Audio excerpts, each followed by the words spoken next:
life is a sacred journey.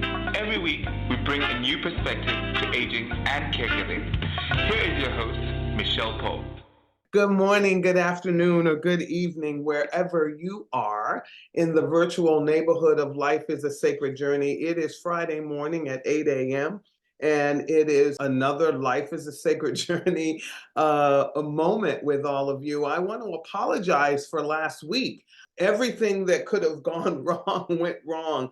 Facebook wanted me to upgrade. Something was happening with the Google Drive. I mean, it was just a mess. So what we did was apologize to you. Hopefully you got that apology. And then I did the interview offline. And so it's up, and it was an incredible conversation. So I hope you'll take time to go back and look at it. And again, so sorry we couldn't be with you live, but we're here live this morning, and it's a beautiful morning outside. I was admiring the roses that are coming up at my house. My allergies are definitely in full bloom. I'm itchy nose, itchy eyes, itchy face, itchy throat, all of it. But I got my water here, so I'll be drinking water as we talk because my throat is a little scratchy. I want to thank, and I think I know who sent this to me, Nancy, this incredible book, Addie Ant Goes on an Adventure. It must have come yesterday when I wasn't here. And I read it already this morning, and I can't wait.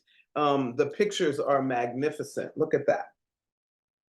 Anybody out there who is a friend of Life is a Sacred Journey or Micheal Pope personally knows that I love children's books. And even before I became a grandmother, I collected them. I just love the colors, the art, and the storylines are really beautiful. So I will look forward to sharing Addie Ant Goes on an Adventure with my granddaughter. Yes, as you know, Thursdays with Nora has become a major part of my existence and life. And every Thursday, I get amazed by life, just seeing it unfold and seeing her move into her personhood. And I mean, she's my bestest girlfriend. So I share that with you. I won't keep going into it because I know I could talk about her all day. And then this, somebody wrote me on Facebook and sent me a message and wanted to know what this was, because normally it's dangling from the branches, the pussy willows behind me. What it is the number of my tree at Better Place Forest is where my ashes and the ashes of my two dogs that I rescued. I probably will rescue more after Daisy passes away, but we'll figure that all out at that time. But this is the tag for that. And we went up, my daughter and I went up to visit the tree, and you get this when you go up. So I took it down just to show it to and to respond to that person. And thank you for reaching out and asking questions about things that you hear here on Life is a Sacred Journey. It is really an incredible thing to know that you're out there and that you're asking questions based on some of the topics and some of the things that we discuss here at Life is a Sacred Journey. So welcome again to Life is a Sacred Journey. It's Friday morning. It is supposed to rain this weekend, which I will be thankful for, to kind of take the pollen count down a little bit. But still get out into the world and do what you need to do. I wanted to start this pondering one by just saying thank you. I think that we live in a time where gratitude and taking time to be quiet, taking time to slow down to say thank you to people. And I want to thank Stuart and Jane Furman, who always reach out to me. I've been so busy, I haven't had time to reconnect with them. And I want to thank Sandy Blazer. I want to thank Felicia.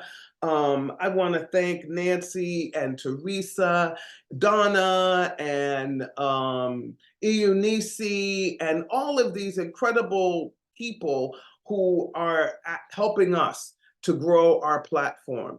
Our goal here is to grow the platform so that it is monetized and that funding can go into ASAB's operating expenses, so that will help us. We do at this time get a little tiny bit of monetization, and so I just wanted to let you know that. And why? That's one reason. But the other reason that we started Life is a Sacred Journey was because we had some beautiful interns, Felicia being one of them, and NK and Frederic and Buju and Tiara, who happen to be right over here in a picture that I have. And they, we just had so much information we wanted to share, but they took us into this whole idea of having a podcast. We started on Blog Talk Radio, where it was a blog format on Blog Talk Radio, and then we took a break, and then Felicia joined us and said, let's take it to Zoom. We took it to Zoom, which then took it to Facebook, and then now we're, doing Twitter and TikTok and, all of those. Our reels, the reels that Felicia puts together are doing really well. And thank you, Felicia, for that. And we'll continue to do those. We also have a Patreon account, which we're going to start putting more things. I'm going to be doing some special videos just for that, for those of you who have asked for sort of that mindfulness piece of me. We're going to do that. So we're here as a service. It's not big. So service, yes, when I'm talking about money, that's going to serve ASAP. When we're helping caregivers. Service when we're helping people to look at aging in place is a good thing, because you're still alive and able to do more and more incredible things with wisdom and clarity about who you are. So welcome to Life is a Sacred Journey. And I don't do that very often, so I just wanted to take time to do that as we move into the next couple of weeks. I do want to let you know next Friday, we will have Dr. Pearl with us. Oh, I'm so excited. It's been a long time since we've spoken to him, and he's bringing a great conversation around AI and using technology to help in the home, to help in caregiving, to help with your medications and all of those kinds of things. So I hope you will join us next Friday morning as well, and spread the word, because I know I'm really interested in being able to purchase pharmaceuticals or your prescriptions from Amazon. What does that mean? Those kinds of things. So tune in and hit the share button and let more people know about your relationship with Life is a Sacred Journey, so that we can build our numbers. And thank you. Thank you again for all the names that I did not speak. Please know that just because I didn't say it doesn't mean you have less value in the Life is a Sacred Journey family, because you all are valued.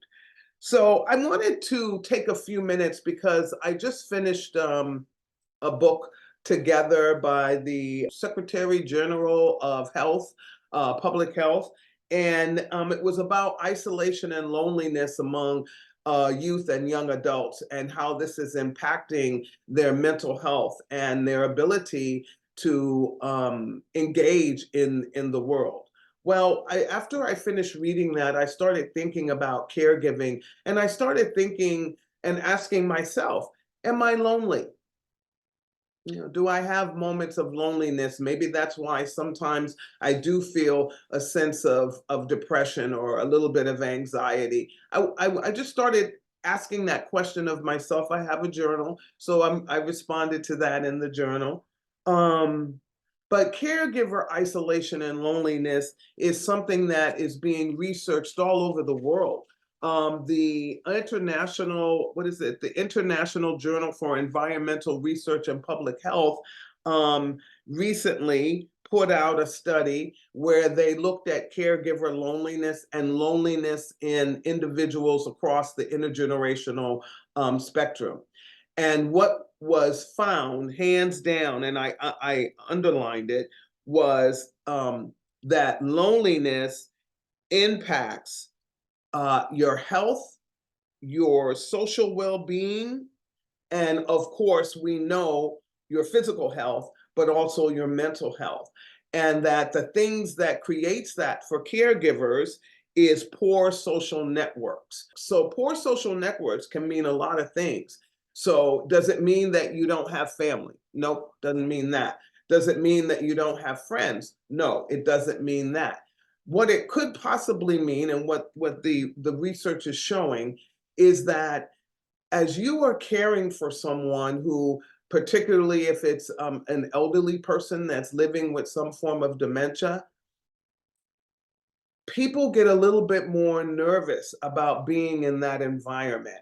They find it a little disturbing themselves only because they are aging and they're questioning all of their aging in place kind of activities. And so they begin to feel that. They feel that sense of like, I don't know if this is good. I don't know if this is bad. I'm feeling lost. I'm feeling like I don't belong.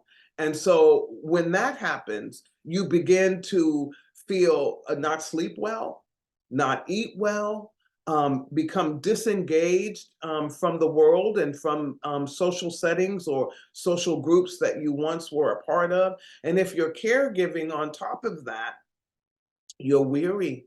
You become weary, and it takes a little bit more effort to get in the car, a little bit more effort to pick up the phone, a little bit more effort to do anything. And your first reaction is to sit and become sedentary, stay at home, and that breeds what the definition of loneliness is. The definition is sadness because one has no friends or company, and company meaning company, proximity to you, someone that you, or a group of people that you visit with. Going, for some people, including myself, I have a social network at my church.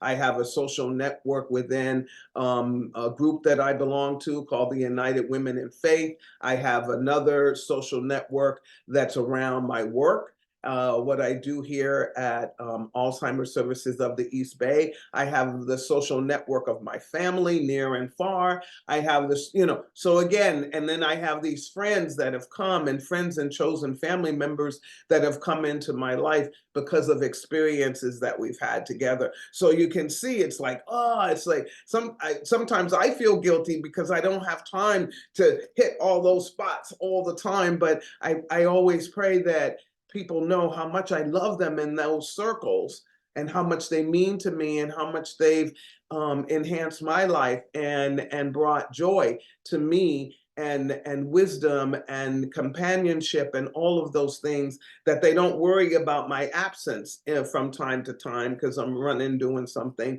but that they understand that, and that I've planted that seed. So loneliness comes from the absence of really solid friendships and company, which I love that word because that's how we used to say. My mom would say, company's coming over, we gotta clean the house. Any of you remember that, when we used that word to mean people coming over, a gathering of food or music, because it always ended up with music. I was reminiscing the other night, which I do quite a bit these days, as I'm writing in my journal about my Thursdays with my granddaughter, or writing in my journal about an experience that I've had, and I reminisce a little bit more. And I was reminiscing about doing the twist. Do you remember that dance, some of you? And some of you who are younger then, and I'm so happy that you join us here at Life is a Sacred Journey, so I'm not saying that to demean you, but what I'm saying is you're younger, and so maybe the twist is not a dance that you know about, but you would go like this. Do the twist, it's like this. And so I remember as a little kid, Chubby Checker was the person that was singing it. And when we had company one summer evening, early evening, and company meant being outside. That's the other thing that loneliness really needs you to get outside, not just being in the house and inviting people into the house. Like we would have block parties and everybody would come out on their stoop, meaning their front stairs, because these brownstone buildings that I grew up in until I went into we moved into a house. The reality is we still created community. We didn't have backyards because our backyards were the alleys where we ran through to get to one place quicker to beat the bus or whatever, or where the trash cans were. But we had front stoops and we were outside being engaged and being involved. And now we go in our front stoop, whatever that may look like for you, your front door, whatever. Some people go in through the garage, but we close the door down. We lock the door. And so we don't engage as much as we used to in the past. Our engagement is less communal, meaning in the area, and it's more going outward. We have a tendency to see people getting in their cars and they're going and engaging in other spaces. But as a community, we've lost that neighborhood block party kind of feeling. So loneliness is one of those things where the social networks that you have are so important and need to be fostered as you continue to move into a caregiver situation or as you age in place. It is important to children as well. Children need, and this is the thing, I was watching, what was I watching? Oh, The Breakfast Club.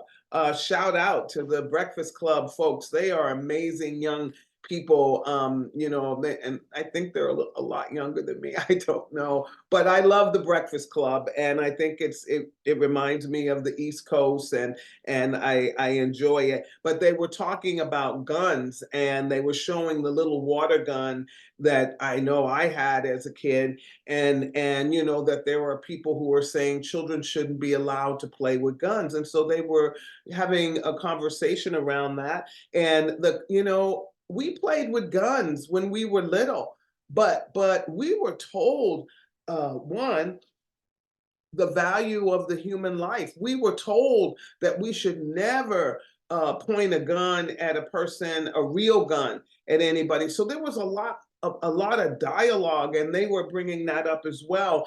The other thing, folks, is that they brought up a point, and I don't know which one of the hosts. There's three of them. They're amazing. I don't know who brought it up, but they talked about being outside. And that really reminded me, and I reminisced about that on the way home.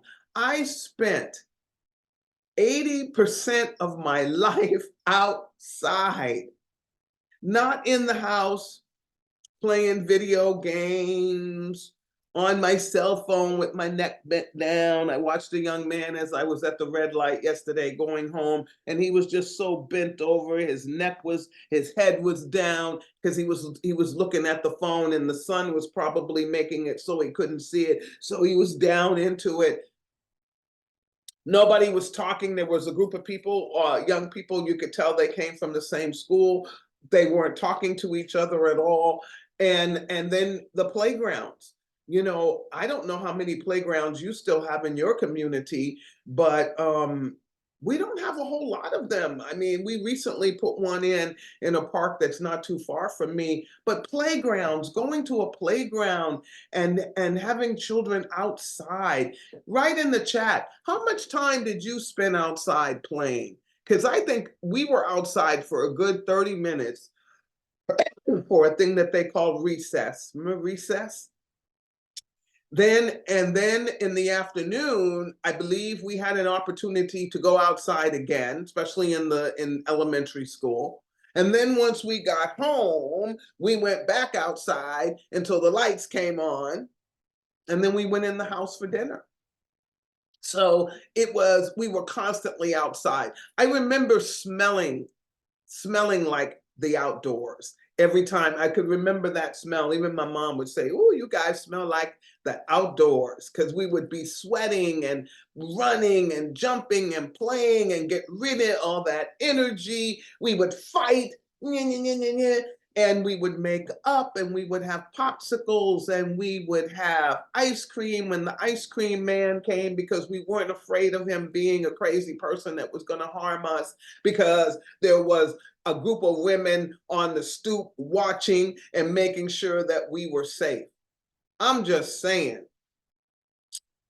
there's something about that we're not doing in this current modern age, not only for children, but for all of us through the life cycle. And therefore, we would be more helpful to each other, particularly when we get to the stage of our life where we're caregiving, whether it be for a parent, a spouse, a good friend in our chosen family, whatever, wherever you are a caregiver. So let's talk about this loneliness structure as it relates to caregiving, just to give you some causes and then some strategies to take away that I hope will help you as you continue to caregive. So the causes again of loneliness for caregivers is the routine. Having to get into a routine where you're thinking 100% for both your own self-care, but the self-care of another. If there is some form of dementia, the form of dementia that the person has, the type of dementia that the person has, will impact your life greatly. If it is a dementia where the person, where they call it exiting or wandering behavior, that's going to impact you differently than someone whose loved one won't wander, won't try to get out into a dangerous situation. Different. Hypervigilance really creates a higher level of stress that you're living in on a continuous basis, and it's bad for your health, it's bad for your heart, it's bad for your ability to sleep and to focus and to feel like you're rested when you're a caregiver. So that's one cause. Another cause is isolation. People have a tendency, again, as I said on the onset, that, get worried about being around somebody with dementia. They sometimes see maybe their probability for themselves, or maybe they're caregiving themselves, or whatever it may be, not to judge it. But the reality is the person is saying, oh, I don't want to see my friend that way, or whatever. We have to give them grace and then find another way where they can assist. Maybe it's not even coming and supporting physically in the caregiving experience, but maybe it's just checking in on you. Maybe that person is the person that you say to them, you know what, could you check in on me every couple of weeks or so, just to, make sure my mental health, make sure I'm taking care of myself. Will you be my self advocate for me, advocate for me with myself, so that I will do the things that I need to do to continue this caregiver journey. It is so important that every caregiver has somebody that does that for them. Someone who says, how you doing? How you doing, Sister T? How you doing, Sister Sandy? How you doing? How you feeling? And not so much to give advice unless asked for, but to listen. Listening is one of the wonderful gifts that we have, that we can give to another person, because that listening implies that you care. Listening means you have to lean in to the story and into the relationship. And that's just such a wonderful thing. That makes you feel so good when somebody does that with and for you. That happened to me on Thursday afternoon. Two friends of mine, excuse me, Latoya and David, we were working on something together, and I fell out of the realm of my deliverables, just because I'm just so overwhelmed right now. I have so much going on in my life. Not all bad, not all bad. It's not about bad or good. It's about, I got a lot going on. And oh, the grace that they gave me. Oh, the love that they shared for me, and the lifting me up made me feel so good, that gave me the energy to complete my task. I'm not quite done. I got a few more things to write, but I'm almost done. And it was because I went into it feeling guilt-free. They didn't throw guilt on me because I was already feeling bad because I've never not delivered for them. Um, but running out of time, there's a lot going on here at ASAP and cash flow and just blah, blah, blah, blah, blah. So you get to the point where you run out of time, and it doesn't mean you care less. It just means you run out of time. I mean, I find myself falling asleep in the chair at night, waking up at 2 o'clock in the morning, and finally going to bed. Thinking that whatever I was watching before I fell asleep is still on, and realizing by looking up that it's not. So those are the kinds of things that you have to understand people are going through in their lives. And caregivers have this added level, this added layer of caring for someone else and having to be emotionally present for that individual. So the impact of this is you feel like you're all alone. You feel like no one cares. You stop caring for yourself. You stop sleeping. You become so focused on the need of that loved one that you forget about yourself. So I'm going to ask you, caregivers, if you're out there right now, and you can hear me, um, you can hear me. So move away from if you're watching this, and go find a mirror somewhere. Turn the volume up of wherever you are and look in the mirror and say to yourself, I'm doing the best I can. I'm doing the best I can. And when you do that, you will find yourself every day. You got to do it every day. Wake up, look at yourself. Don't look away. Don't close your eyes. Open your eyes and look at yourself and say, I'm doing the best I can.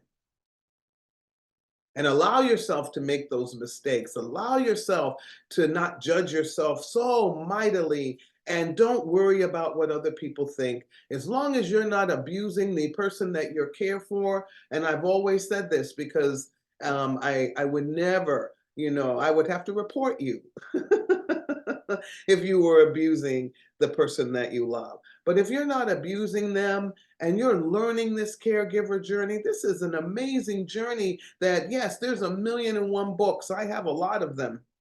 But at the end of the day, every time you move into this situation with your loved one, it's a unique situation.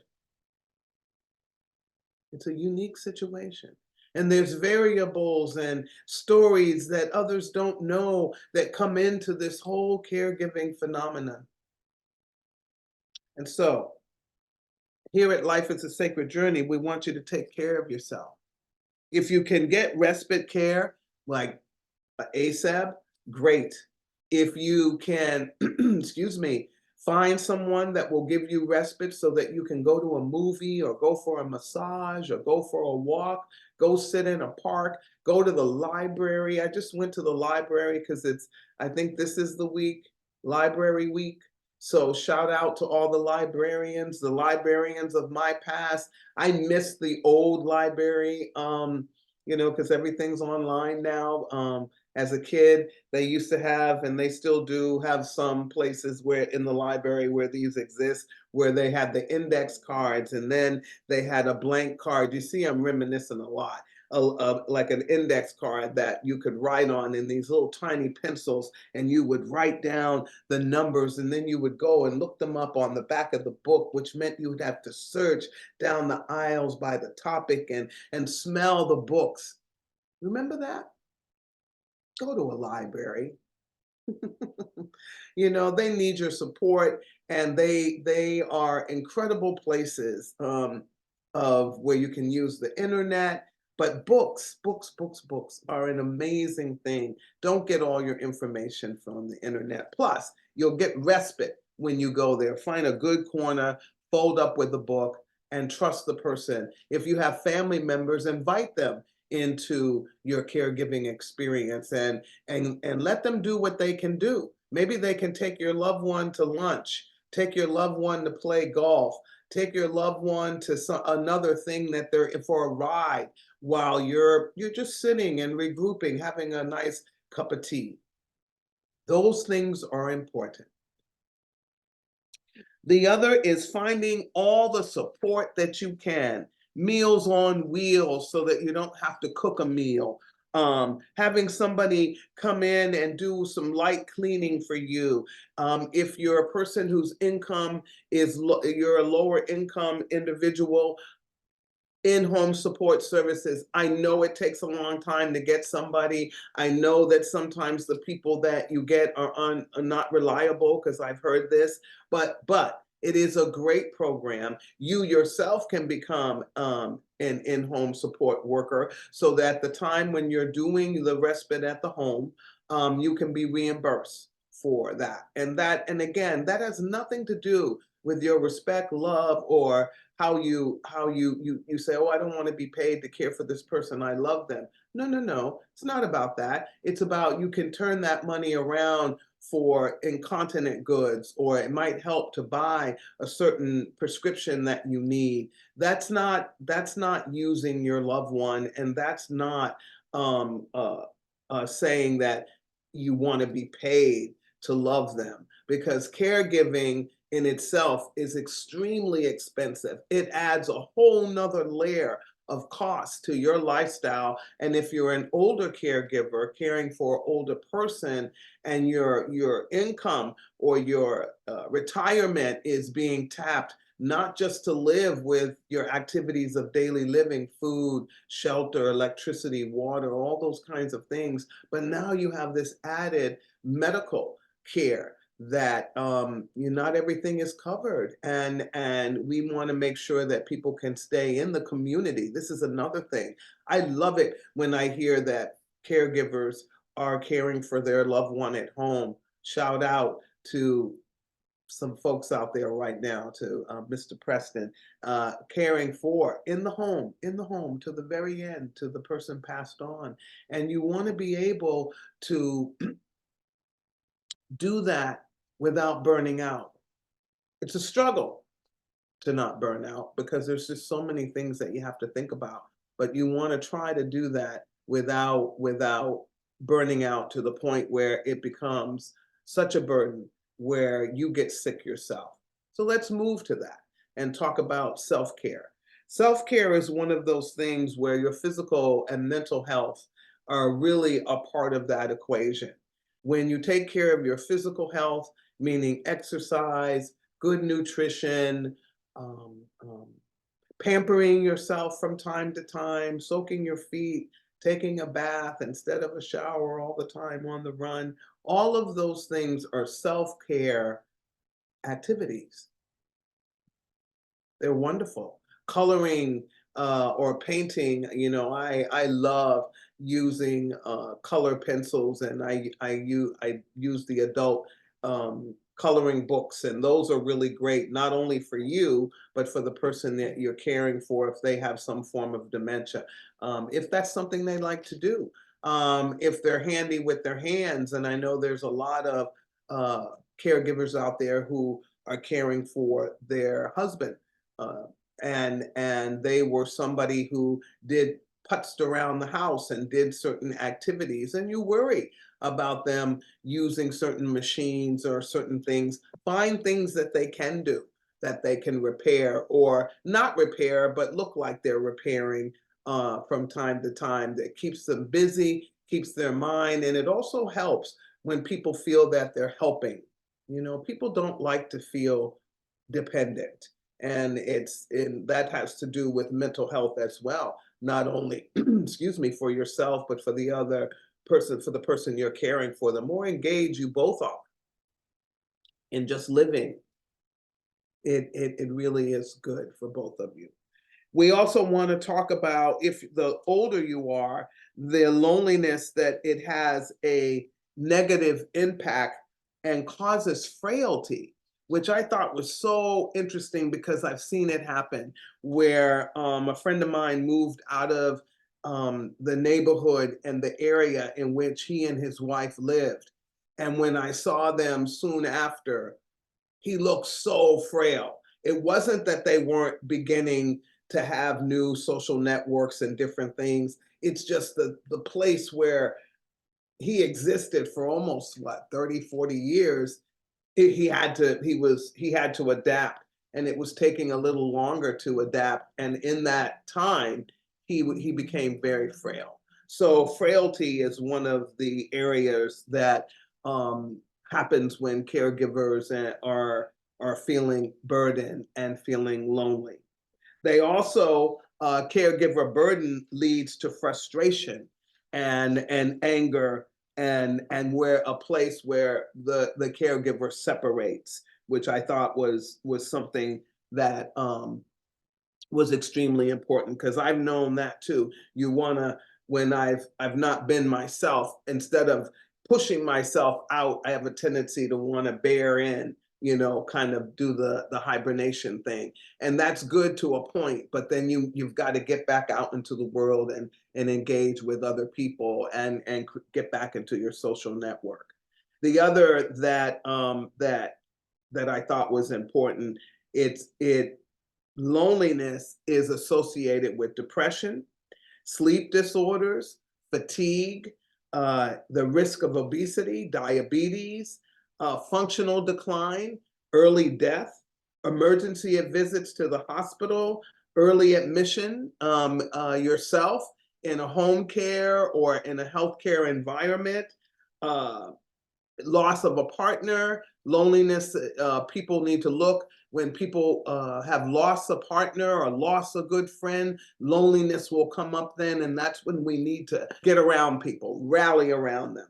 Uh, Social economic, low social economic status can lead to loneliness as people age in place, because they don't get to go on vacations. They don't have the funds to do that. And so economic status, and they sometimes outlive all of their social networks.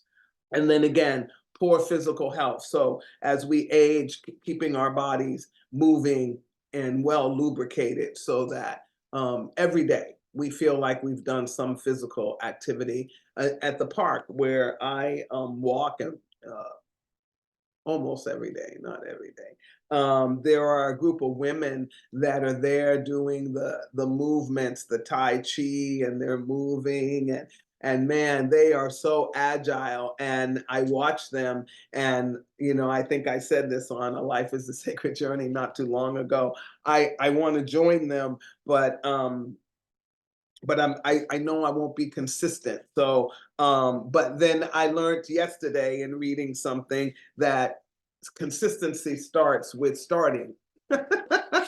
So I may go into that group and ask them if I could join them.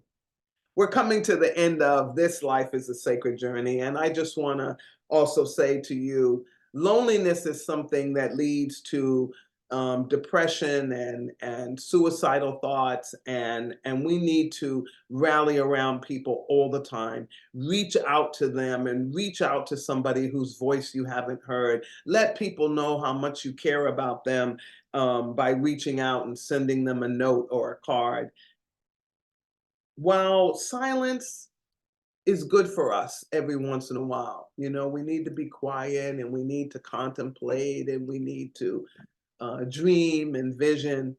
We also need to be around people, and to be around life, and to engage in conversations and laugh and sing and dance. I hope you sing and dance. But if you're someone out there that is experiencing any form of depression to the point where you are thinking that your life is not worth living, please get to a phone or text 988. It is the suicide hotline, or I think they've changed the name to something else, mental health suicide hotline, something. I'll get it right next week. But they are there to help. They are there to get you over that second, that moment, that time when you think that you're not worthy and that your life is not worth living. All of us here at Life is a Sacred Journey want you to know it is, you are, and the ripple effect of your loss, of your not being here, will go on for a very long time. So To those of you out there that are feeling that, 988. To those of you out there who have already experienced suicide in your life, I'm one of them, somebody very close to me.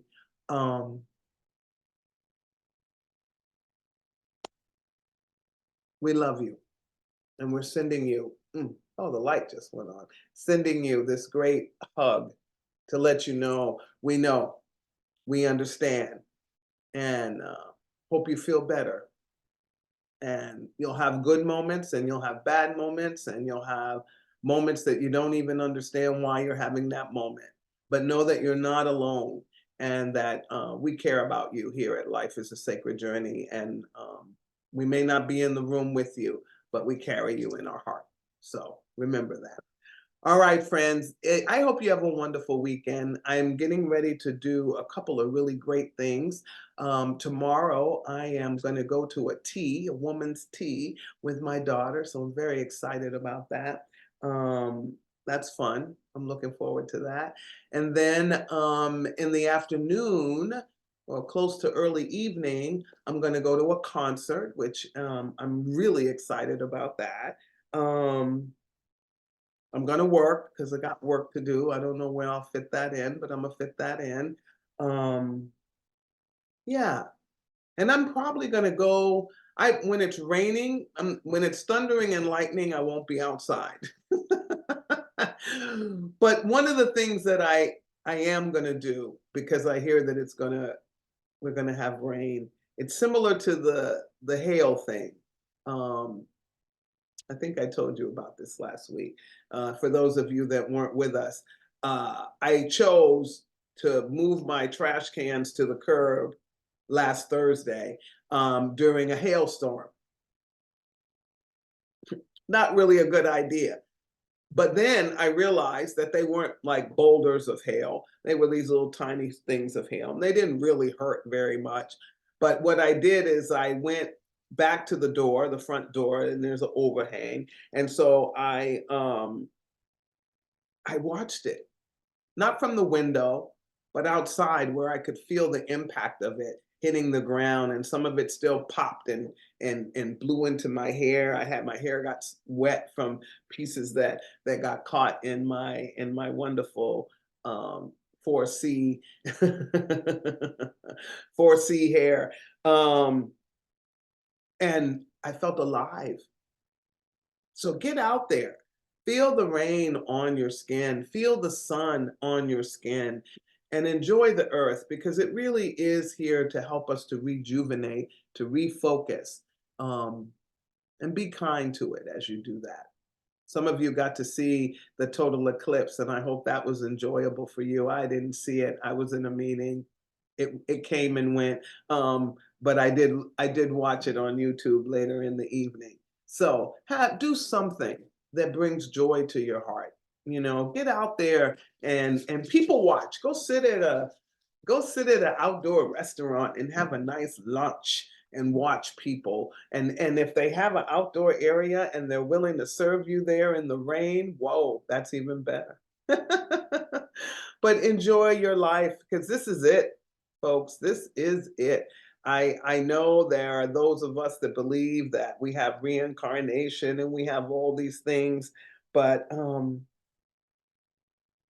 and we may, and we may. But I won't be Micheal Pope after this ends. And so let's do it. Let's do it. Let's live it. Let's live it. And yes, we're going to fall and we're going to make mistakes, but let's live our life to the fullest. And as we're doing that, let's not do harm to other people. Let's be less judgmental. Let's do better than we did the day before, the minute before, the second before. And let's be the change we want to see in this world, because it's getting rough out there and people are sad. Smile at somebody. I know we're not wearing masks as much. I try to wear them when I go into public spaces because of my granddaughter and myself personally, and for others that have autoimmune things going on. But take care of yourself, love yourself, hug yourself. hug a tree, pet a cat, pet a dog. Yeah, take a deep breath, friends. Hang in there. Peace.